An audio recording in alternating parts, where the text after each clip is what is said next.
Guard law of the People's Republic of China.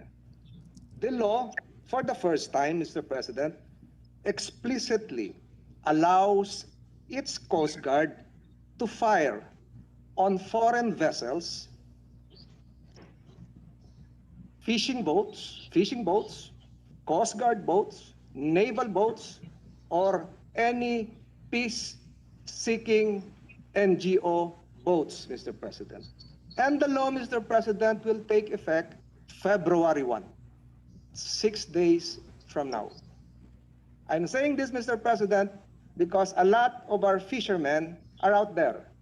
Some of our fishermen from Zambales, from Mindoro, from Palawan, from Batangas, from Cavite, will also go out, Mr. President, not knowing of the existence of this newly passed law by the People's Congress of China, allowing its Coast Guard to take, and I quote, all necessary measures, including the use of weapons, when national sovereignty, sovereign rights, and jurisdiction are being illegally infringed upon by foreign organizations or individuals at sea, Mr. President. And the law was very specific, Mr. President. It specified the circumstances under which the different kinds of weapons, handheld, I'm referring to pistols or rifles, shipborne, I'm referring to shipborne missiles, for instance, Mr. President, or airborne, coming from planes, can be used. Number two, the law, as passed, allowed the Coast Guard, the Chinese Coast Guard personnel, to demolish other countries' structures built on Chinese claim reefs and to board and inspect vessels in waters claimed by China. Again, Mr. President, I worry for our fishermen coming from Zambales, Cavite, Batangas, Mindoro, and the rest of the eastern seaboard who will venture out into that coast, Mr. President. The law further provides, Mr. President, that the Chinese Coast Guard is now empowered to create temporary exclusion zones. These are lockdown zones as needed to stop other vessels and personnel from entering. Now, Mr. President, what are the ramifications? I have no answers, Mr. President. That's why I do not wish to be interpolated. I just want to bring this to the attention of this august body because my answers, my cures probably will be worse than the disease, Mr. President. Nakakalungkot po ito, Mr. President. Nakakatakot. How I wish, as one of my favorite TV shows was entitled before, Wish Ko Lang. How I wish, Mr. President, that we were back during the pre-COVID days. Nakakalabas lahat, walang maskara, walang face shield, walang kinakatakutang, walang bakuna, walang droplets. How I wish we were in that situation, Mr. President. Pre-COVID days, December of 2019, I think, Mr. President. Or how I wish again, Mr. President, in the international scene, we were on the pre-9-line days, Mr. President. Lahat nakakapangisda, lahat nakakapalaw, walang kinakatakutan, walang pinangangambahan, walang ibain, walang haharangin, walang kakatakutan. What will be the solutions, Mr. President? I really do not know. Diplomatic front? The ASEAN, perhaps? The new Biden presidency? A direct engagement with the President of the People's Republic of China? I don't know, Mr. President. How I wish we were in those days. Okay. Maraming salamat. Gusto ko lang makita nyo yan. Gusto ko lang makita niya magkasama dahil alarming ito. Alarming itong napanood nyo dahil sa February 1, 2021, i-implement na yung fire on ships passing through the South China Sea, including the West Philippine Sea. Fire upon the ships, sink them, whether foreign vessels or any vessel.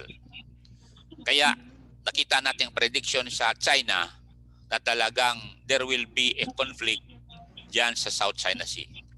Ngayon, ang kasama, dahil ilang araw na lang, February 1 na, importante mga kasama na bawat isa sa atin ay ready sa tinatawag na second coming. Dahil bago magkaroon ng 7-year na tribulation period, ay pinangako ni Lord Jesus Christ na tayo ay kukunin. Okay? Tingnan natin ang pangako ni Lord Jesus Christ sa John chapter 14, 1 hanggang 3, na tayo na nagsisi sa ating kasalanan, tinanggap natin siya, ay ito ang kanyang sinabi. Kaya basahin natin dahil ito ay tinatawag na assurance na dapat hindi tayo kakabahan bilang mga believer in Christ. Dahil pinangako ni Jesus na by that time na magkaroon ng Third World War, wala na tayo rito. Pakibasa lang mga kapatid yung verse 1, 2, and 3. Begin. Let not your heart be troubled. You believe in God, believe also in me. In my Father's house are many mansions. If it were not so, I would have told you. I go to prepare a place for you. Verse 3. And if I go and prepare a place for you, I will come again and receive you unto myself, that where I am, there ye may be also. Okay? So yan ang assurance sa inyo, sa ating lahat, na talagang nanampalataya na nag-accept kay Jesus. So sabi ng Lord Jesus Christ, don't worry. Don't let your heart be troubled. Dahil naghanda na ako ng tahanan nyo sa langit, sabi niya, at pag naghanda na ako doon, darating ako, kukunin ko kayo. Kaya, pasalamat tayo sa Diyos na kahit ganyan ang prediction tungkol sa China, ay darating muna si Jesus at kukunin tayo without dying, yun ang kagandahan, without dying. So, pinangako ni Lord Jesus Christ sa atin, sa panahon natin. Bakit alam kong sa panahon natin? Dahil nakapredict sa Bible, mga kasama, na ang paghahari lang ng tao dito, magmula kay Adan, hanggang ngayon ay 6,000 years. Ngayon, alalahanin natin, na magmula kay Adan hanggang kay Jesus sa Bethlehem ay 4,000 years.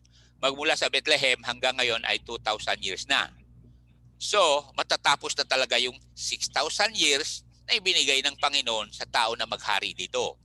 Yung last 1,000 years na ika-7th year o ika-7,000 year, exclusive yan sa paghahari ni Lord Jesus Christ dito. So, bago siya maghari, kinakailangan muna na may tinatawag na catching away or rapture, which will happen anytime yan. You see? At nakita naman natin na talagang nanggugulo ng China na ang pasalubong niya kay President Joe Biden ay ito nga. And alam natin na mahina yang si Joe Biden pagdating sa foreign policy, hindi katulad ni Trump. So, maraming nagtaka sa mga kasama natin sa Amerika, bakit natalo si Trump? Siyempre, kinakailangan matupad ang Bible prophecy. You see? Kaya tingnan natin sa Bible na may mga tao katulad ninyo, katulad ko, na pagdating ni Jesus, hindi na kinakailangan mamatay. Okay, tingnan natin yan sa Matthew 16:28. Okay? Sa Matthew 16:28. Kaya i-share ninyo yan sa loved ones ninyo na talagang darating ba si Jesus? Yes, darating si Lord Jesus. Okay? Pinangako niya yun. I will. Sabi niya, I will come again Pakibasa, read. Verily I say unto you, there be some standing here, which shall not taste death, till they see the Son of Man coming in his kingdom. Yan. So parating yun. Parating, anytime, I don't know when, pero kung talagang magsiputukan na ngayong February, dyan sa West Philippine Sea, dapat wala na tayo by then. Mga kapatid, pasalamat tayo na nakikita natin to. Okay, punta tayo sa Hosea chapter 6, 1 and 2. Dito yung tinatawag na measurement ng tinatawag na taon. Okay? Okay, punta tayo sa Hosea chapter 6, 1 and 2, at makita natin dito na may sinabi ng Diyos na days, 2 days. Okay? And may tinatawag na third day. You see? So yung binanggit ko kanina na 2,000 years ay malinaw na yan ang conclusion ng 6,000 years. As I said, yung 4,000 years from Adam to Bethlehem, and Bethlehem to our time is 2,000 years. Ngayon, so 6,000 lahat. And then yung remaining 1,000 years ay malinaw. Pakibasa lang mga kapatid itong Hosea chapter 6, 1 and 2 begin. Come and let us return unto the Lord. For he hath torn, and he will heal us. He hath smitten, and he will bind us up. After After 2 days, he will revive us. In the third day, he will raise us up, and we shall live in his sight. Okay. Explanation. Yung 2 days na yan is equals 2,000 years. Okay? Yung tinatawag na third day, yun ang 1,000 years na parating si Lord Jesus Christ. Paano natin malaman na yung 2 days ay 2,000 years? Makita natin, masundan natin kay St. Peter 3:9 or 3:8 na yung 1,000 years ay 1 day. So, ang Israel nung araw, nung nasa Babylon sila, after 2 days, babalik tayo sa lupain natin, sabi nila. On the third day, sa verse 8 tayo, on the third day, ibig sabihin sa 1,000 years na parating, yung kingdom niya ay malinaw ng Israel will rule with Jesus Christ and for us for 1,000 years. Okay, basahin natin yung measurement of Bible prophecy. Pakinggan natin to. Ito yung key verse that tells us ng 1 day is 1,000 years. Ready? Begin. But beloved, be not ignorant of this one thing, that 1 day is with the Lord as 1,000 years, and 1,000 years is 1 day. Okay, so malinaw sa Bible na yung 2,000 years ay 2 days lang sa Diyos. Okay? And sabi ng mga Israelites noon, after 2 days, we shall live in His sight. Kaya, kung ang 2021 ay crucial, crucial na nandyan ng China that made a mandate na sabi nila, amin lahat ang South China Sea, no fishing, no sailing, no flying. Yan ang sinatawag natin noong 2014, nalala ng 2014 na sabi ng China, no fly zone. Okay? Ngayon, yung no fly zone na yan ay nagkaroon ng, sabi ni Senator Tolentino, na batas na palulubugin nila ang lahat ng dadaan dyan. Hindi lang yun. Lahat daw ng isla na mayroon tayong tinatawag na structure, boboldoserin nila. Tignan yan ha. Ngayon mga kapatid, ang China lang ang makapangyarihan na pag nasakop na nila yan, mabuti kung South China silang sasakupin sa future days. So in this coming years, hindi lang ang West Philippine Sea, hindi lang yung South China Sea sasakupin. Hindi. Pati yung mga bansa na iniwanan na ng Amerika, katulad yan, tayo sa Pilipinas, iiwanan ng Amerika yan. Korea, Japan, Singapore, Vietnam, iiwanan ng Amerika kasi sa Bible, nakapredict din sa Bible ng Amerika ay talagang mag-collapse yan. Pakinggan nyo ito. Mag-collapse ang Amerika from within. From within, hindi matalo yan from without. From within. Kaya mapansin yung Amerika ngayon is now divided because, sabi ni President Trump noon, talagang dinaya. At ang may kagagawan ng pagkatalo ni Trump ay China. Bakit? Smartmatic eh. Kaya mga kasama, ano mangyayari ngayon sa Asia pag wala ng Amerika? Ang gagawin ng China yan ay ganito. Pakinggan natin ang Revelation 16 verse 12. Okay? Pakinggan natin ang Revelation 16:12. Kaya pasalamat tayo na nandiyan kayo, na nanonood. At ito ang nakahula sa Bible na hindi lang South China Sea sasakupin ng China, kundi lahat ng Asian countries. Basahin natin, ready, begin. And the And the sixth sixth The sixth angel angel poured out poured his out his vial vial upon the upon great the great river river and the Euphrates. water Euphrates, and the thereof water The water thereof was thereof dried and up, was the dried way up, of the that the kings of the way that of the the way of king the of the kings east of the might east be might be prepared. prepared.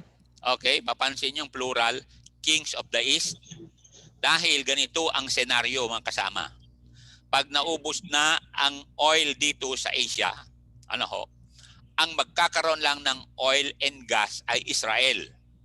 Ang gagawin ng China, dahil wala na nga resources dito sa Asia, ay titipunin niya lahat ng Asian countries, kaya tinawag na kings of the east, and then magmarcha sila papuntang Middle East because Israel is the only nation that is self-sufficient by the coming years. You see? So, dahil sa pag-collapse ng USA, dahil nga yan sa politika, ay China ng pinakamatinding empire dito sa Asia. Anyway, by then wala na tayo rito by that time, kasama. Ma-rapture na tayo. Kaya mapansin ninyo, pakinggan nyo ito dati-dati, ang mga uniform ninyo mga pulis ay blue. Tama? Tingnan nyo mga uniform yung blue. Kung ang uniform nyo ngayon ay panggera yan, ibig sabihin, China was the one who instigated your uniform. Ayan. Si Ma'am Peralta, tingnan yung uniform mo. Chinese color yan. Oo. So China yan. Ano po? Kaya, mapansin ninyo, lahat ng tinatawag na mga communication ay itinayo ng China either sa mga police sa mga compound or army compound. Dahil magkaroon ng tinatawag na unification of all soldiers in Asia, including the Philippines. Kaya mapalad nga kayo dahil by that time wala na kayo. Ngayon, pasalamat tayo na sinabi ng Diyos na pag nag-trumpet, aalis tayo rito. Kaya tama lang, i-share nyo ang naririnig ninyo na 1,000 years is one day. After 2 days, magkakaroon ng millennial reign. Therefore, ang aking encouragement sa inyo, basahin Bible. Kung sino man loved ones hindi pa tumanggap, ay tatanggap sila kay Jesus Christ. Kasi mangyayari talaga ang sinabi ng Diyos. Pakinggan natin Revelations 21 verse 5.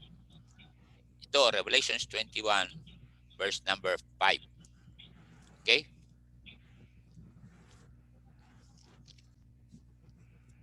Okay, tingnan natin. Ready? Read. And he that sat upon the throne said, Behold, I make all things He new. said unto me, Right, for these words words are true and faithful. Okay? Mapansin nyo, these words are true and faithful. May mga tao sabi na, wala yung Bible na yan. Mga kasama, the fact na nandyan ang China, nakapwesto na dyan, at handa niyang palubugin lahat ng barko na dadaan sa February 1, ay tama yung sinabi ng Bible na these words are true and faithful.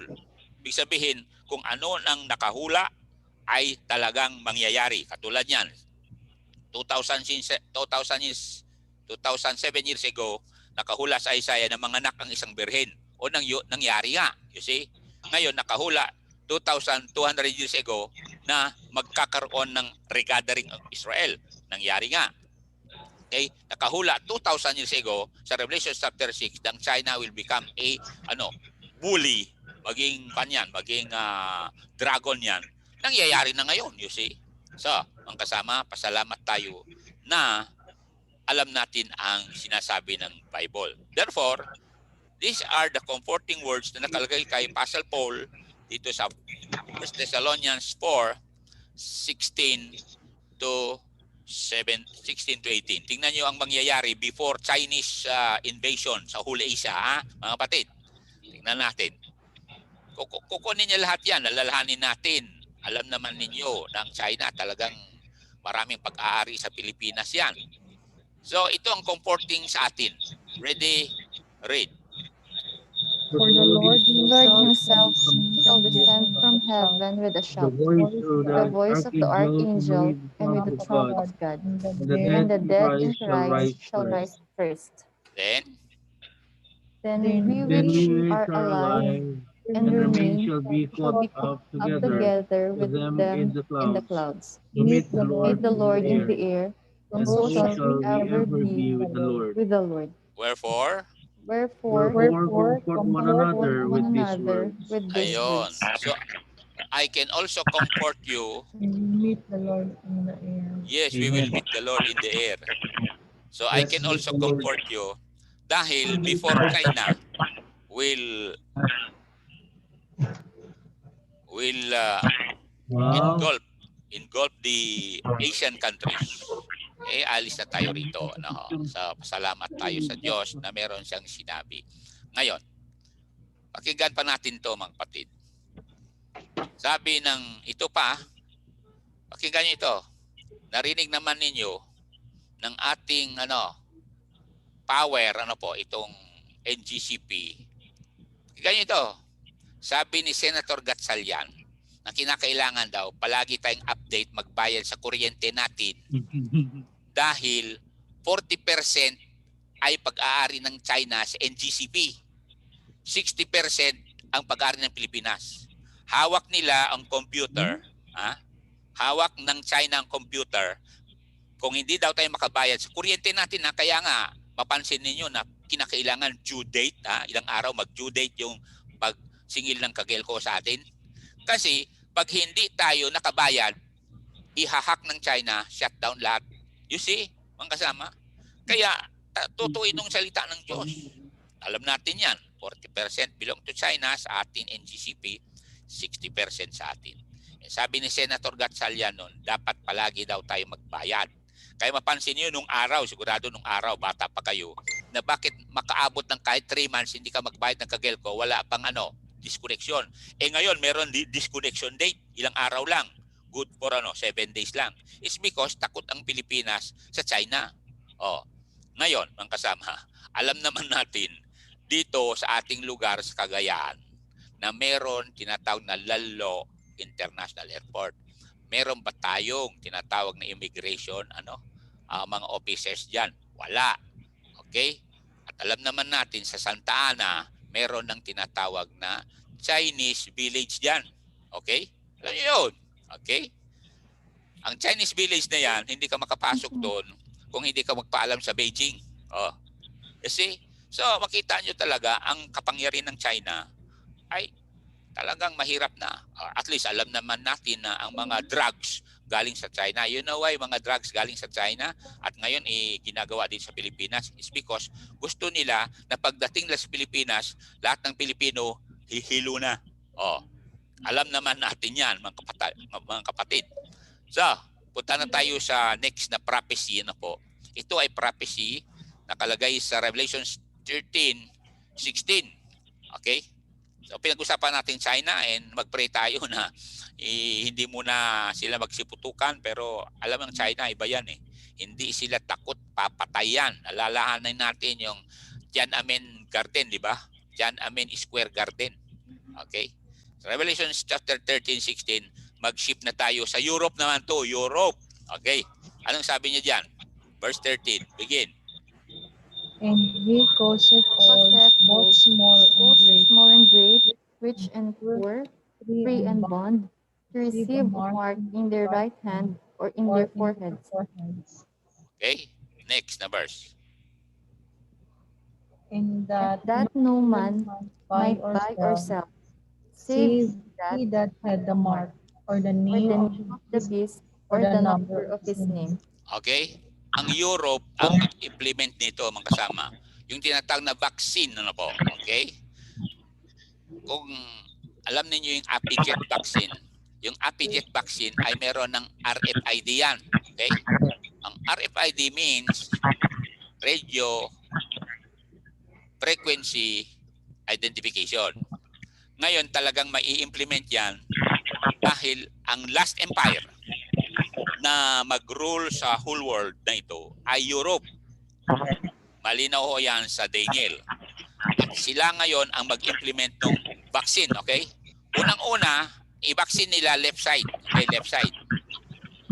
Ngayon, next ay right. Kaya nakalagay doon sa verse na yon, right hand. You see?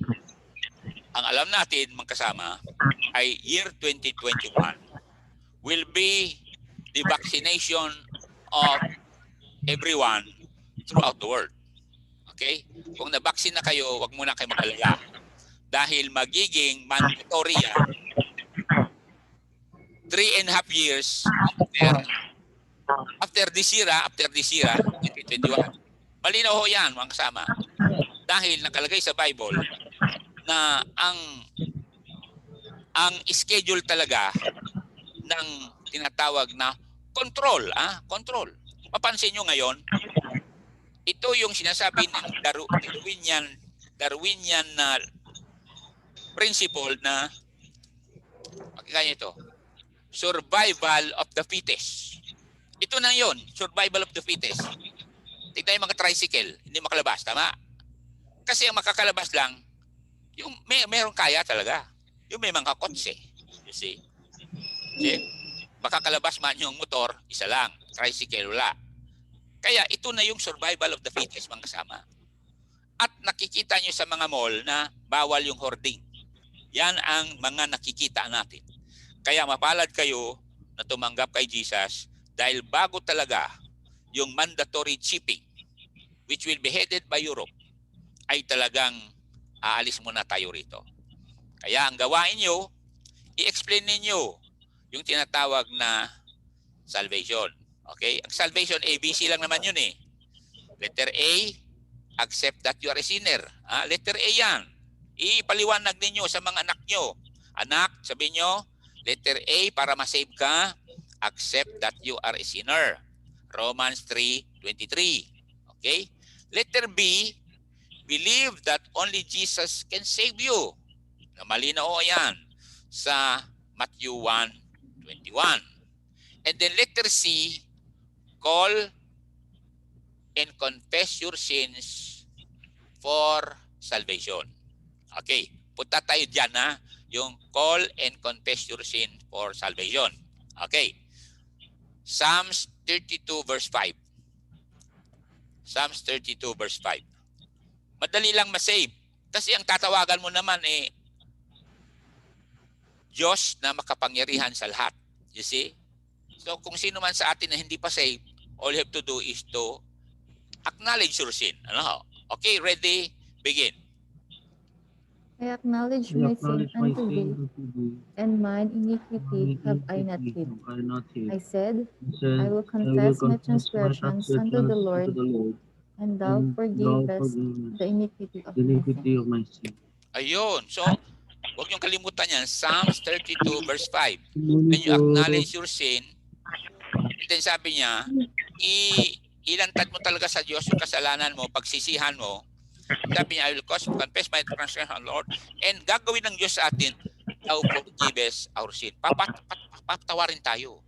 So, i-explain niyo sa mga anak niyo, kamag-anak niyo na, number 1, acknowledge that you are a sinner sa Romans 3:23. And letter B, believe that Jesus is the only one that can save you, Matthew 1:21. And letter C nga yun, confess and call on Jesus for salvation. Dagdagan natin yung verse na yan sa 1 John 1:9. Okay, 1 John 1:9. 1 John 1:9. Okay, tingnan nyo Tingnan nyo yung verse na ito. Kaya nga magdiretso na tumawag sa Panginoon. Dahil pag tumawag sa Panginoon at nag-confess ka sa Kanya, masave ka. Sisave ka niya. Ready, begin. If we confess our Our sins, sins, He is faithful and just to forgive forgive us us our sins, and and to to cleanse cleanse us us from from all all unrighteousness. unrighteousness. Pansin yung word na faithful. Yung word na faithful ay talagang tutuparin niya yung kanyang pangako na papatawarin kita. You see, ang Diyos ay Diyos at lahat ng tao pwede lalapit sa Kanya. Kaya, sino man nanonood sa atin ngayon, sa squadding natin, at hindi pa kayo saved, why not call on Jesus? Nasabi na isa sa pangalan ni Jesus ay nakalagay sa Matthew 1:23. Tingnan natin ang pangalan niya. Kaya nga hindi mahirap masave. Bakit? Kasi Jesus ay isa sa pangalan niya ay nakalagay sa Matthew 1 verse 23. Kaya nga lahat ng tao pwede masave. Ano po? Bakit? Eh si Jesus hindi malayo eh. Okay? Kita natin yan sa verse na yan. Ready? Begin. Behold, a virgin A shall be virgin shall with be with child, child, and shall bring forth a son, and they shall and they shall call call his his name Emmanuel, name which Emmanuel, being interpreted which being is interpreted God with us. is God with us. Okay. Mapansin nyo, ang pangalan na Jesus ay isa din ay Emmanuel, God with us. Emmanuel. So, God is with you all the time. Yan ang tinatawag na omnipresence of Jesus. Wherever you go, ay nandyan si Jesus. Ngayon, pag uwi nyo mamaya sa mga anak nyo, nandyan si Jesus, handa niya iligtas yung mga anak nyo, mga kapatid nyo. Pag ni-explain nyo sa kanila, yung tinatawag na ABC, acknowledge that you are a sinner, believe that only Jesus can save you, call and confess Jesus for salvation. Okay? Call and confess to Jesus for salvation. Believe and call. Yes, ganun ho yan mga kapatid. Dahil crucial na ito, mabuti kung makarating pa tayo sa February 1. Kasi iba ang China. Remember, ang China walang awa yan. Tingnan yung ginawa sa Hong Kong. Sabi ng British government noong 1997 na China will just take over Hong Kong by 2047. O anong ginawa ng China ngayon? Tingnan niyo nangyari sa Hong Kong. Ang China sa Macau, nalala niyo sa Macau? Narinig ba ninyo na kinuha ng China yan sa Portugal?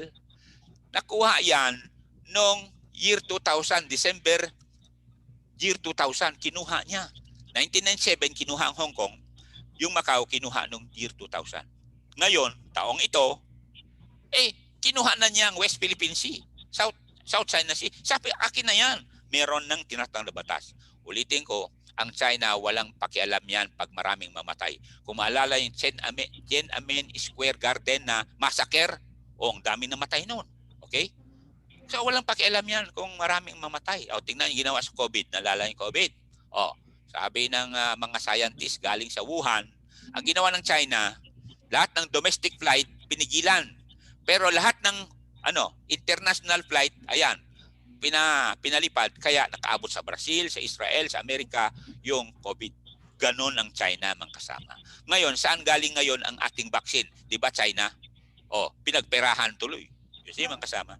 So, pasalamat tayo na wala na tayo dito pag ang China ngayon magkaroon ng tinatawag na pagsasakop sa West Philippine Sea kasamang Asia dahil nakalipad na tayo. Kaya mga kapatid, i-explain niyo sa loved ones nyo na ABC lang ang salvation. Ang Jesus natin ay makapangyarihan sa lahat. Kahit saan, pwede niyang iligtas basta sila ay tatawag sa Kanya. Kaya, assurance natin na tayo ay sasama sa second coming ay nakalagay sa John 1:12 yan. Pakinggan natin John 1:12, mga kapatid. Okay? Assurance yan. John chapter 1 verse 12 and 13. Tingnan natin yan. John 1:12 and 13. Malinaw yan. Ready? Begin. Nandiyan na kayo. 13, go. But as many as received him, to them gave he power to become the sons of God, even to them that believe on his name. Okay? Hindi period yan sa name. Colon. Kaya tuloy natin sa 13, begin. Which were born not of blood, nor of the will of the flesh, nor of the will of man, but of God. Yan na ngayon kasama yung tinatag na born into the family of God. The moment you accept Jesus, mabigyan ka ng eternal life at you will be born into the family of God. Kaya sabi niya, born not of blood, nor of the will of the flesh, nor of the will of man, but of God. And the moment you receive Jesus Christ as your Savior, ang gagawin sa pangalan mo ay isusulat sa Lamb's Book of Life sa Luke 10:20. Tingnan natin ang Luke 10:20. Kaya napakapalad nyo na interesado makinig sa Holy Word of God. Okay, sa Luke 10:20 ay assured na tayo na heaven tayo punta. Bakit? Ready? Kung nandyan kayo, begin. Notwithstanding in this rejoice not, that the spirits are subject unto you. But rather rejoice because your names are written in heaven. Ayun, you see? So, malinaw sa Bible, when you receive Jesus Christ as your Savior, with a humble, simple prayer, ano ho? Now, when you acknowledge your sin, Lord, I'm sorry, forgive my sins, Lord Jesus, save my soul, ay isa-save ka niyan. Dahil ang Diyos natin ay talagang more than willing to save us. Alam naman natin yan eh. He is more than willing to save us. Bakit? He is with you. His name is Emmanuel, and He is with you all the time. And when we ask Him to save us, He will save us. Oh, as I said, He's more than willing. Matthew 11:28, alam naman natin Matthew 11:28, di ba? Oh, na siya mismo nag-aanyaya sa atin. Kaya mga kasama, papalad tayo na naririnig natin to. Okay? Please read that and we will pray. Sabi niya? Come unto me, O ye that labor and are heavily laden, and I will give you rest. Ayun. So, He is more than willing to save everyone. Sabi niya, you come to me. Dahil nandyan sa mismo eh. Pag-uwi niyo sa bahay niyo, okay? Buklatin niyo ang Bible, doon sa Psalms 32 verse 5, pakita sa mga anak niyo, kapatid niyo, na Jesus can forgive you right now. Ano po? Dahil He has the power to forgive you right now and give you eternal life. Okay? Sinabi ko last verse na yun, pero itong verse John 10:28, ito He can give us eternal life, everyone who will come to Him. John 10:28. Ready? Begin. And I will give unto them eternal life, and they shall never perish, neither Shall any pluck man them pluck out of them my out hand. of my hand. You see, libre lang eternal life. Ano po? I give unto them, sabi ni Jesus.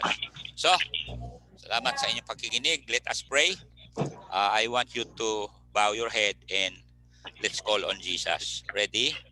Lord Jesus, Lord Jesus, thank you again thank you again for the updates for the update on Bible prophecy. on Bible prophecy. Lord Jesus, Lord Jesus, give us peace of mind give us peace of mind, and give also eternal life and give also eternal life to all of us, to all of us, to all our loved ones to all our loved ones and relatives. and relatives. Use us, O Lord, Use us, O Lord, to share the word of God to share the word of God before it's too late. before it's too late. Keep us safe Keep us safe from these viruses. from these viruses. Use us always As always, to be a blessing. to be a blessing. We love you, Lord Jesus. Love you, Lord Jesus. Amen. Amen. Okay, thank you. Bye, Pastor.